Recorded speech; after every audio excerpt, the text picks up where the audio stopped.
Leitura do curso de Português Prático, aula 8, hífen parte 2. Nesta aula, vamos ver o uso do hífen nos nomes próprios e na divisão das palavras no fim de linha. Hífen nos nomes próprios. 1. Usamos o hífen nos nomes próprios ligados por artigos ou pronomes. Trás-os-Montes. Trás-os-Montes e Alto Douro são as denominações de uma região de Portugal que por diversas vezes constituiu uma província com limites e atribuições que foram variando ao longo da história. Então, esse exemplo traz os montes. 2. Usamos o hífen quando a primeira palavra é grã ou grão. Exemplo, Grã-Bretanha. 3. Usamos o hífen quando a primeira palavra é um verbo. Exemplo, quebra-nozes. Temos uma exceção a essa regra que é Tiradentes. Tira é um verbo, mas não usamos hífen nesse caso, é uma exceção, Tiradentes.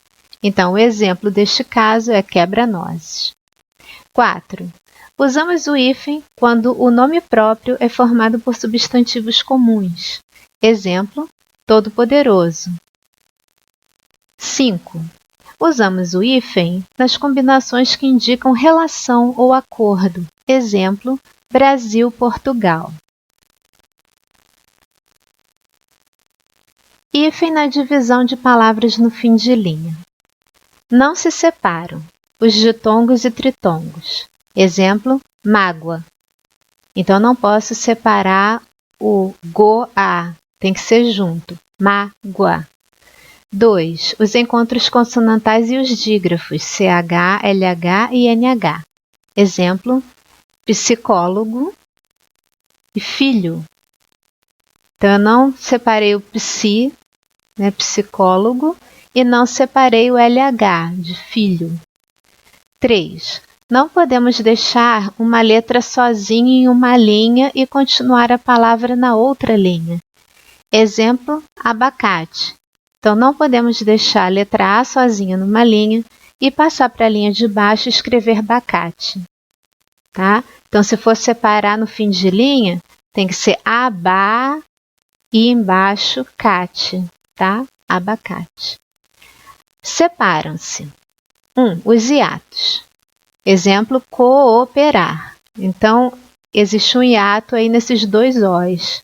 Então, eu posso separar, cooperar. 2. Consoantes que pertencem a sílabas diferentes. Bisnaga.